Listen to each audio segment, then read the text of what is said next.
Hey everyone, and welcome to the Building Geniuses podcast, where we talk to geniuses throughout the commercial real estate and building automation industries, asking them how they've gotten where they are, who's walked alongside them, and how they're helping others along the way.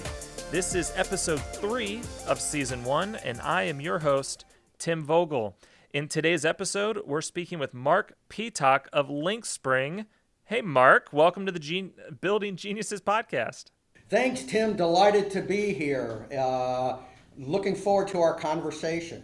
Yeah, well, I'm very, very glad that you're here. So when we ran into each other at IBCon in the hotel lobby, we had a short little exchange, and I've had this podcast on my mind for a little while now, and I just kind of threw it over the fence at you to see what you thought, and you seemed extremely enthusiastic about it, which was a huge encouragement to me. Thank you. And it was very obvious that I wanted you to be on it. And, you know, Mark, just to start off, from where I sit, I see you as a titan in our industry. I mean, you've been around for so long and so many people know you. And, you know, you've accomplished so much. And so I just want to say, first of all, thank you for being willing and coming on. But yeah, why don't I'll turn it over to you. Tell me a little bit about you, or tell the audience a little bit about you, and kind of what you're spending your time on these days. Will do. And again, thank you for doing this. I think this is something that has been what you're doing, your podcast, are is another element of what's needed in our industry. Sometimes we're fiercely competitors on one hand, and yet we are good allies for the industry on the other hand. And this is one of those moments where forget competition, we are together in an industry that is trying to push the industry forward. So again, kudos to you for thinking of this, and this is long overdue and well needed. For this industry, I want to say I kind of got into this. I don't want to say it was by accident. So I got my start, if we kind of go back, after I graduated college. I went to New York City to sow my wild oats. And it was a time in New York City where Studio 54 was around and so forth and so on. For those of us who are old enough can remember that. For those who are listening who are young enough, you have no clue what we're talking about, but just think it was just one of those times. And I got my start with McGraw-Hill, and fortunately enough working in marketing on Business Week. And then during that course of that first job where you're young and very impressionable, I had the pleasure or the displeasure now, and I kind of, as I get older, sometimes I go, it was great, but I can't believe you did this. I discovered Madison Avenue, or what I like to call the black hole. And the black hole meaning it just sucks you in, and it's that free falling. If those listeners who have watched Mad Men, I can attest that some of those things that were depicted were true, and we won't go into what those Which are. ones? But anyway, we just, I'm sworn to secrecy. But anyway, but it really introduced me to the world of marketing, and that really excited me. And then after my time on Madison Avenue, I got hooked up with a marketing consulting agency from Silicon Valley who specialized in technology. And at that time, the world of IoT and M2M, machine to machine, was really starting its beginnings.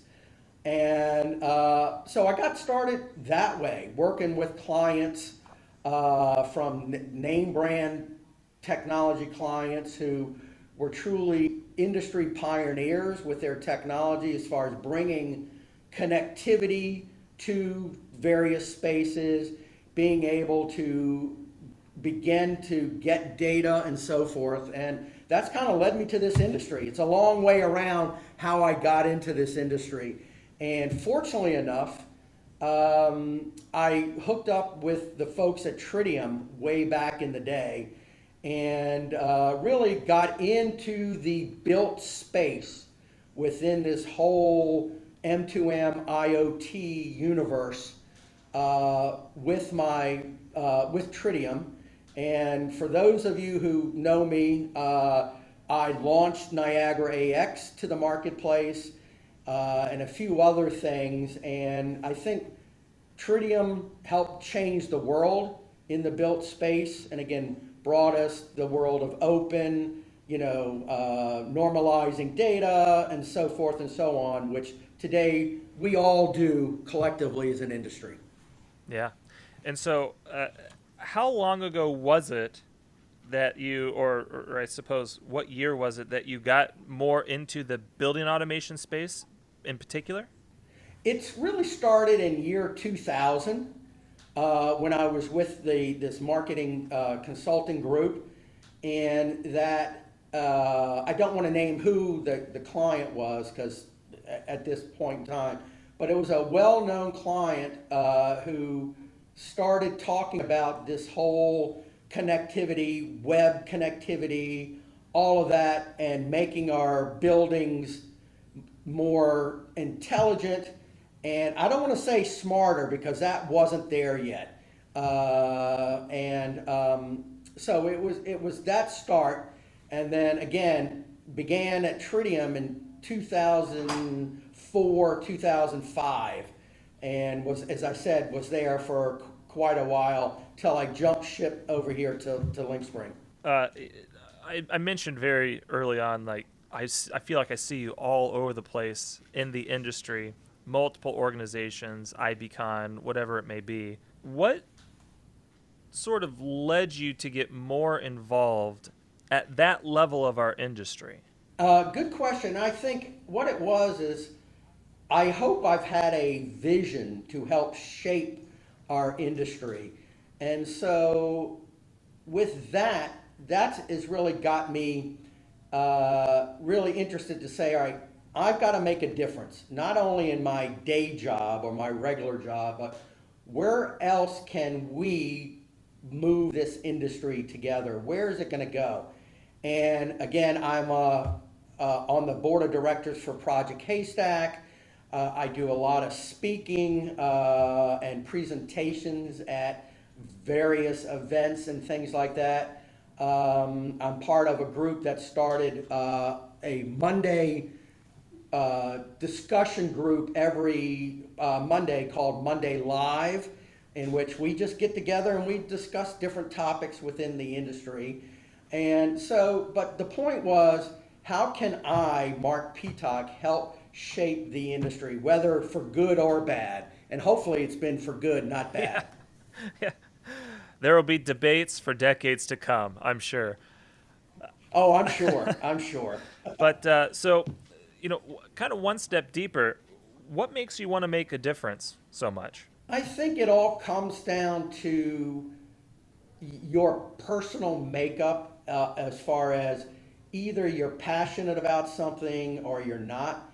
And in this case, I'm passionate, and I saw and continue to see almost a blank canvas for us to be part of, not just me, but many, many, many others, you included, and that this is our chance to help decide where, how, and when are we going, and help paint this master picture that we're all trying to do. Which, today it changes so rapidly. I mean, who would have ever thought, for example, that indoor air quality, occupancy would be part of our conversation today? Who ever thought that OT and IT convergence would be part of our conversation? Whoever thought that OT and workplace convergence now would be part of our conversation? And when you bring up the world of data, why do I need that? Well, we all know the value that data does bring to our to buildings today, especially if we want to make them smarter. The key word, smarter, not just smart, but smarter. Yeah. What do you see as the general posture in our industry from, let's say, system integrator and contractor level partners when it comes to smart buildings? Is there an openness to it? Is there kind of a closedness to it? What do you see, again, in terms of posture and approach? Well, I think one, it continues to be a journey, first and foremost. And I look at it as this, that I finally see the light at the end of the tunnel. We have been, as an industry, we've been talking about educating people on smart buildings, whether that, and again, that's getting our system integrator partners to get on board and embrace more than, let's just call HVAC, where we kind of all have our roots and where we started. And I think, they're getting it. And ultimately, the end user, the building owner, and the operators, I believe, finally have get the picture, understand the value and what it creates for them as a business entity, not just making their buildings perform better and save energy, all the talk we've been trying to educate folks for years, but also the business side of it and what it means to them, creating assets that they own that have higher value rates and so forth, that can extend the happiness and the experience of their occupants. So if you got a leased building, tenant occupied building, that you're ensuring hopefully longevity of the tenants in there, that you don't have to, they're going to sign a lease for 5 years and then you got to go find another one. But getting back, sorry, I kind of digressed a little bit, but getting back at this is that I think we've got a really good global group of system integrators that truly have taken the smarter building approach by the horns and are doing a fabulous job out there. And with that, along with the building owners' willingness and their understanding to be able to make my buildings smarter, and it's not just a technology decision. All right, technology is here. We know that. There's so much really good, exciting, innovative technology we all can work with, but it's the business approach, it's the business side that this is pulling us all together. It's certainly not all integrators. It's not all contractors. There's lots of people out there that I think do a really good job at what they do, but there seems to be something that's potentially holding them back from taking that next step, that next investment, that next time. What do you think some of those barriers may be? I think it's their comfortability level. In other words, I just don't think they're comfortable taking that next step. They're comfortable in their zone in which they built their business, and there's nothing wrong with that. All due respect, to have at it. But I think, again, to keep up where the industry is going, where new opportunities are being created, that you're going to have to change a little bit and start accepting there's new things in which you should get involved with and get engaged with. And I talk to contractors and integrators every day, just like you do, like many of us in the industry. And I think part of it too is not only their comfortability. I think they're a little scared, to be perfectly honest with you. It's the fear of the unknown. And, sometimes you just got to dive into the deep end of the pool and see what happens, but there's always going to be people there to teach you and rescue you, so you're not alone. So, but it's comfortability and fear. And see, I think that is a very keen observation, because the fear of the unknown you could have a cursory understanding of something, but you don't really get a deep dive understanding until you take that deep dive, and that is scary. And part of our mission and hope for this conversation and all the conversations we're going to be having is how do we encourage people, with confidence to take some of those next steps. Well, I think it is our responsibility, those of us who are in this industry, no matter what your position is, if you are practicing and utilizing the technology and the, making buildings smarter, or however you want to phrase it, it's up to each and every one of us to share our experiences, both the good, the bad, and the ugly, in this whole thing. Because again, we've all had great experiences, we've all been bloodied and bruised, and we've all had those, oh man, I just wish I could forget that and let's just move on. But life is life. You don't, but you learn from it. You learn from it. Yep. But it's not one or two people. It's collectively us as an industry. And I would also think that has a dual purpose. Not only though getting more people who are already in the industry excited and try new things, try this, but also for all those people who have not entered our industry yet, which to me is a major challenge that we face each and every day, is where are the next generation of people coming from, and how do we get them into our industry? Yeah. And one of the things which I find interesting is that, I think we have a perception challenge out in the industry. And for those people who really don't know how exciting our industry, how the technology that we do have, I think that perception is still that when it comes to maintaining a building, the facility side, it's that old antiquated view or understanding that, oh, it's just an HVAC system, who cares?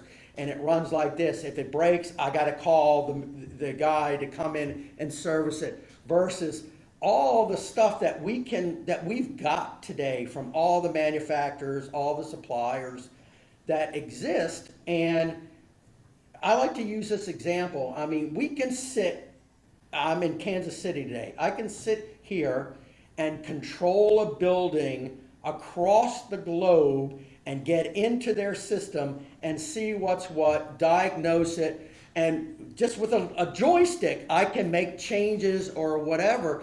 That is cool. I mean, yeah. Versus, so that's number one. And I think that's part of the perception. And number two is we've got to change that perception as an industry. And I like to equate it to this. So the United States Army, all right, back in the day, they always continue to have a challenge, is to get people interested into serving, joining the Army, and making a difference. And if you noticed over the years, if we go back 5, 6, 7 years ago, when they would do their TV commercials, it was completely different then as what you see today. Mm.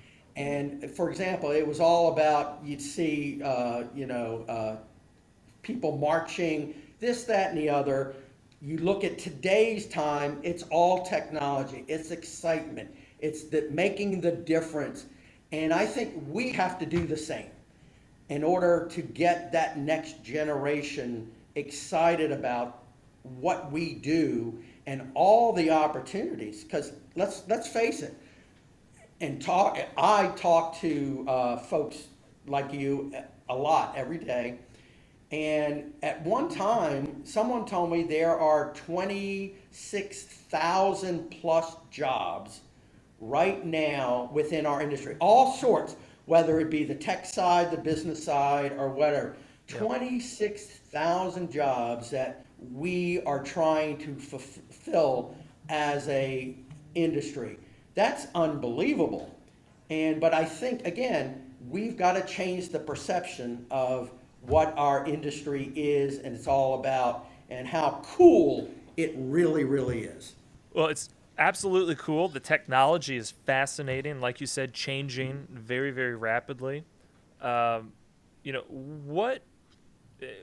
Well, I'll just say it. So there's lots of opportunity as well to grow and to move and to change and to travel, whatever it would be.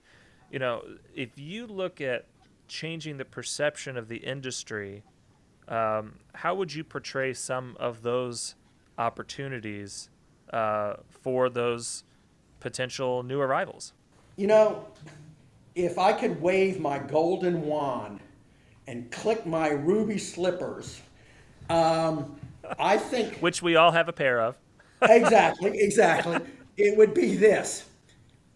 I would love for our industry to truly come together, competitors alike, our ecosystem, put together a plan that would include marketing, advertising, communication, getting the word out about our industry collectively, brought to you by this industry, which would mean companies stepping up and contributing financially, having a group of people whose job is, for the love of the game, to put this all together and to action this.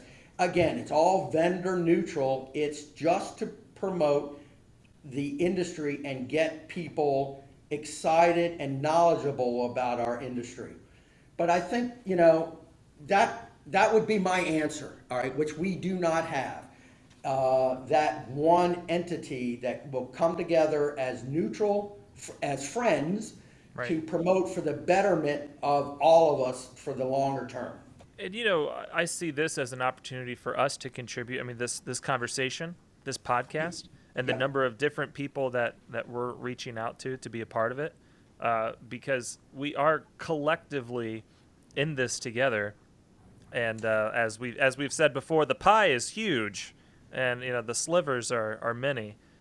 Exactly, and well said. And I think your this podcast and what you guys are doing is a nice piece of the pie that we all need to bake, put together, and bake, out there. And I think others who has ideas. How can we as an industry, what other ideas? This, as I said, this is a great idea and it's got a lot of opportunities and don't stop, as we've discussed many times.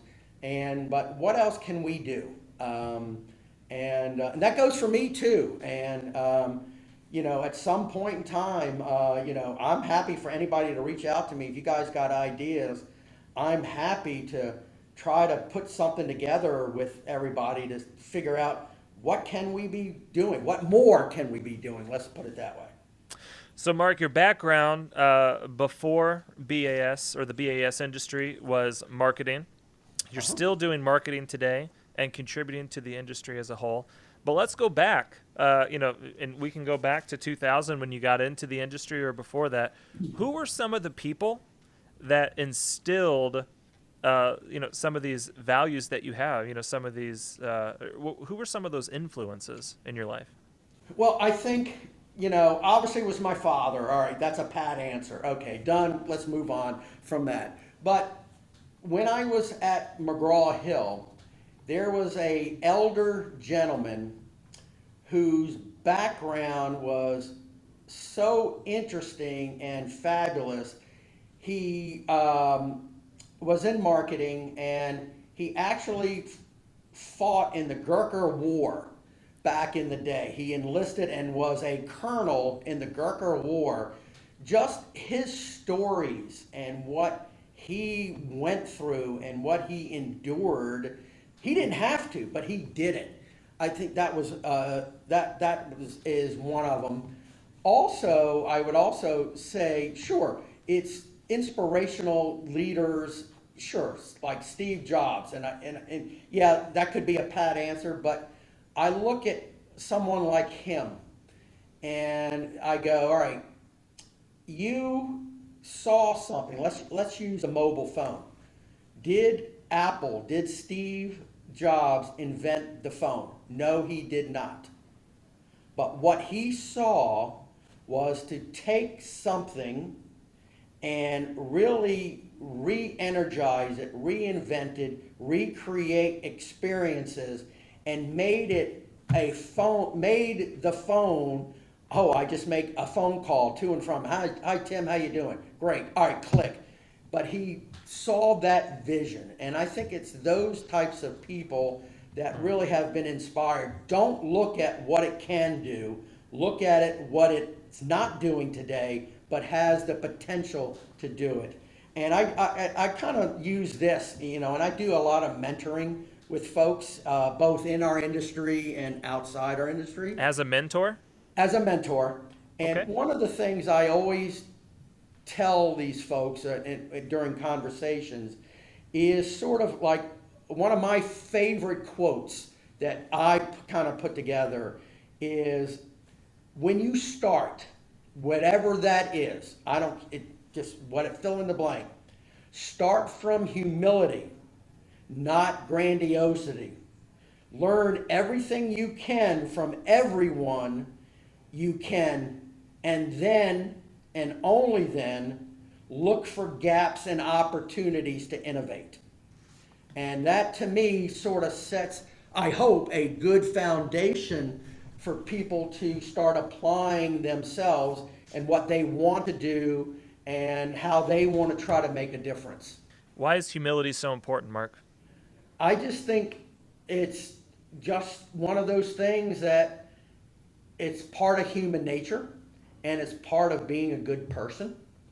And we all want to be good people, good persons, whether it be in our personal life or in our business life.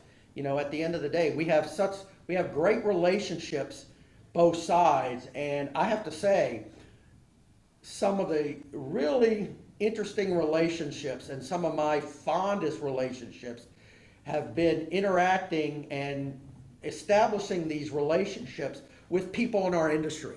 And again, that's both on the professional side and the personal side is, going out and having a beer with each other and just talking about stuff or disagreeing and being respectful enough to say, Tim, I completely disagree with you for whatever and here are my reasons. And you could say, well, Mark, you're full of it, and that's fine too. But we got to have that. We got to have that.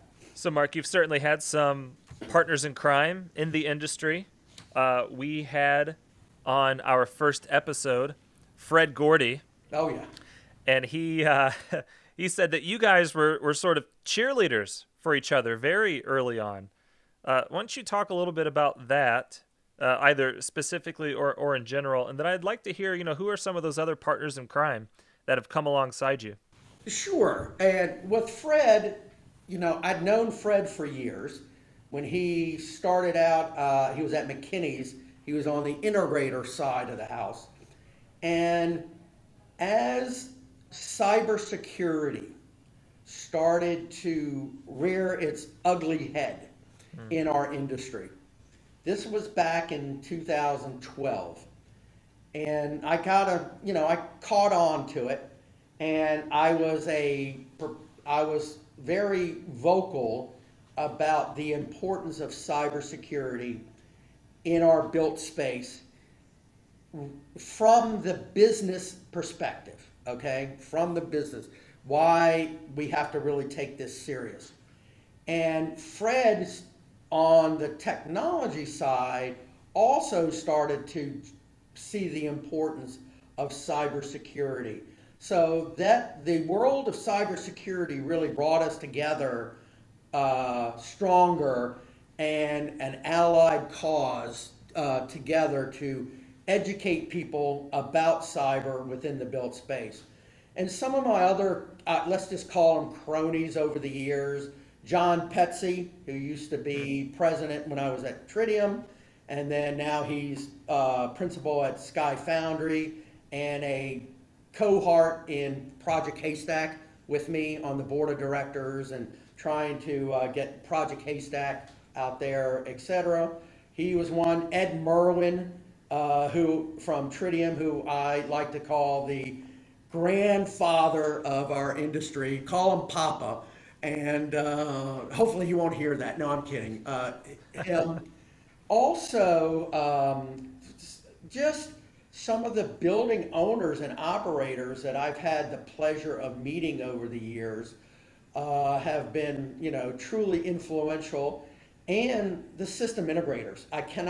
We cannot never forget the smart system integrators that have been in our world today, and distributors. Eric Stromquist, Kenny, Kenny, and Scott Cochran, and people, some folks from your organization, for goodness sake. Again, we've been allies and working together and stuff. So for the most part, I've only found a few people who, I'll just move on, But in general, anybody I meet, they've been influential. I like to listen to their perspectives.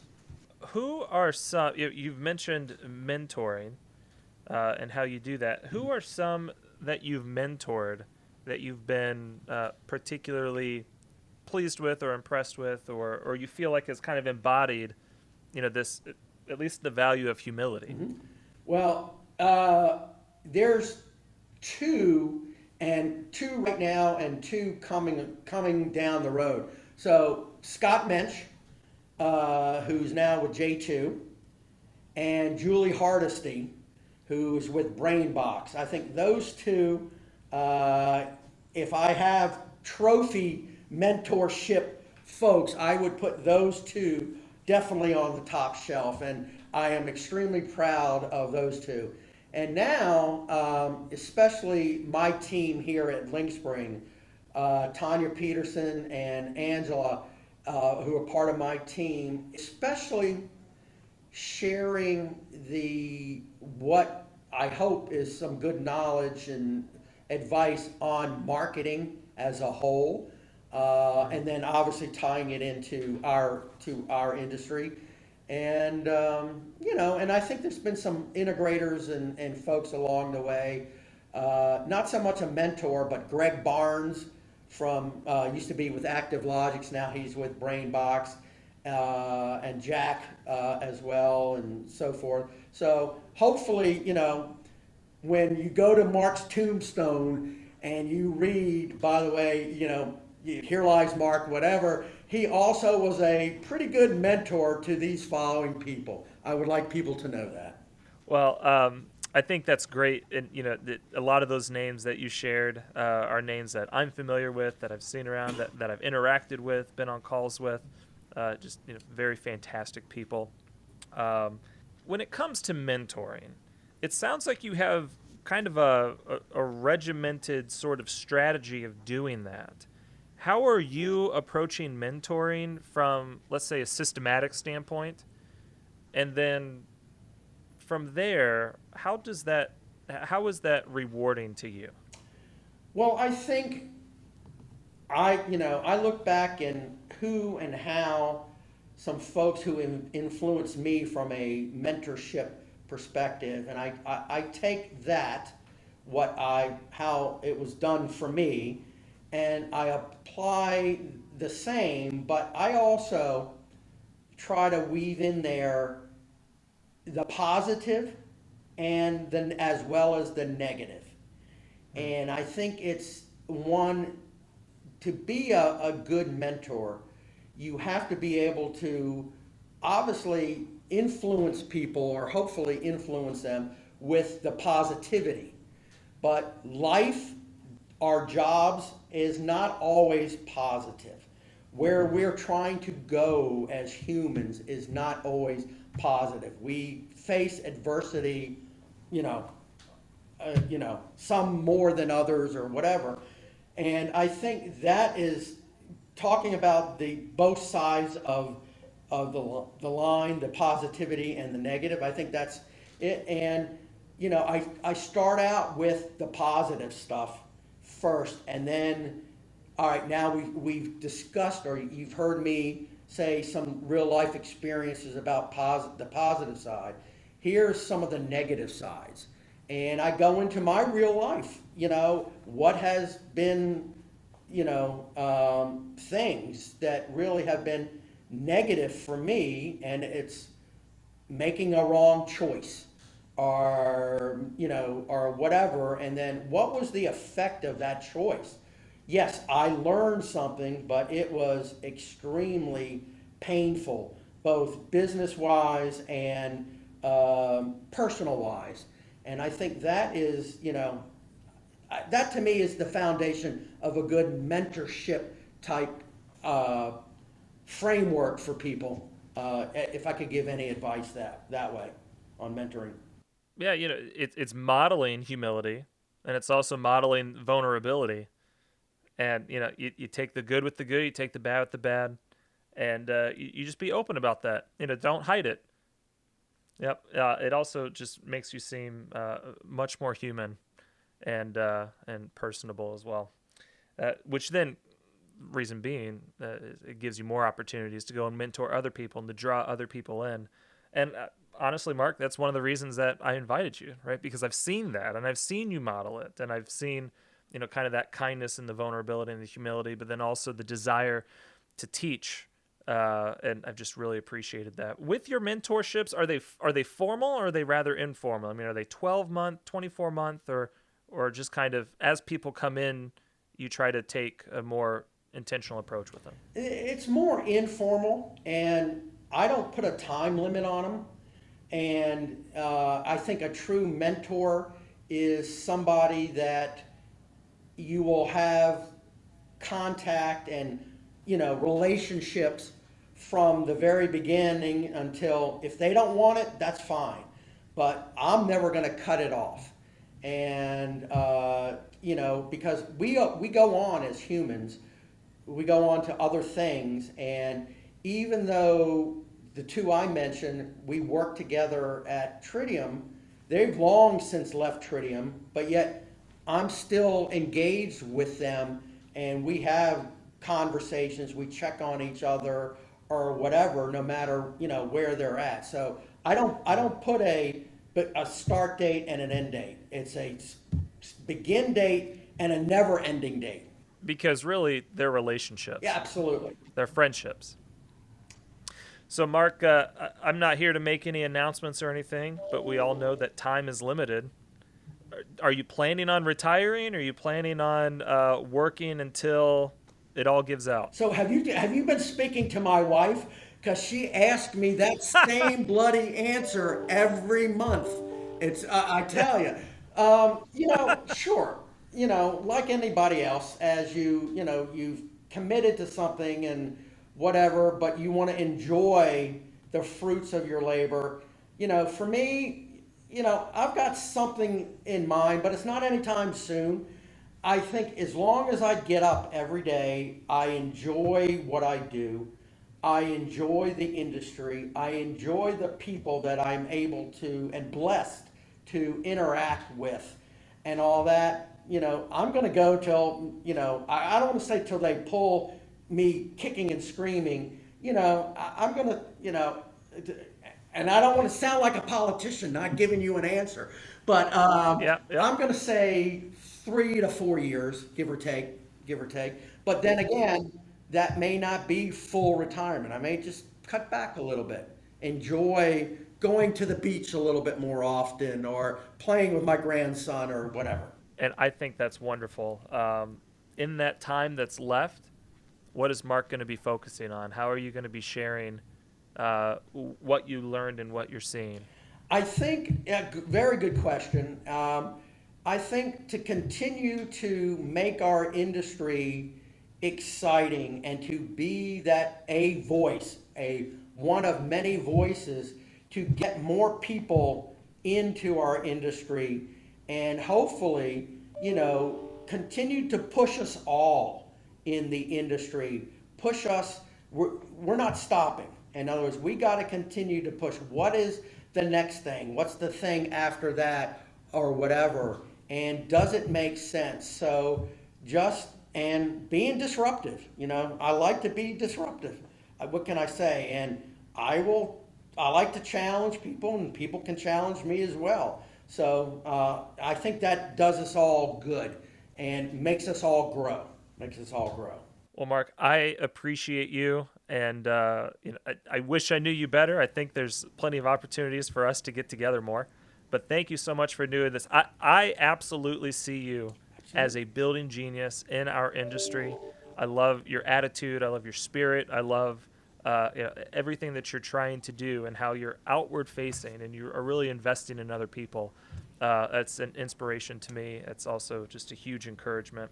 So thank you for joining us. Again, thank you, Tim. Thank you, Tim's team.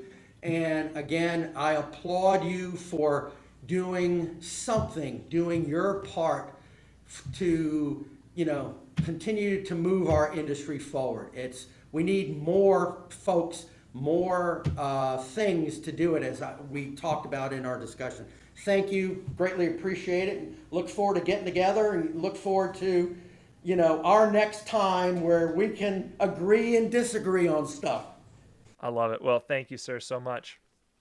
All right, that wraps this episode of the Building Geniuses podcast, a production of KMC Controls. If you've enjoyed this conversation, we encourage you to subscribe and share. And if there's anyone you know who should be on this podcast, tag them in the comments and reach out to us on social. We'll tag them in the comments. And as always, we appreciate you listening. And until next time, learn something new, teach someone something, and build your inner genius. Thanks, Mark.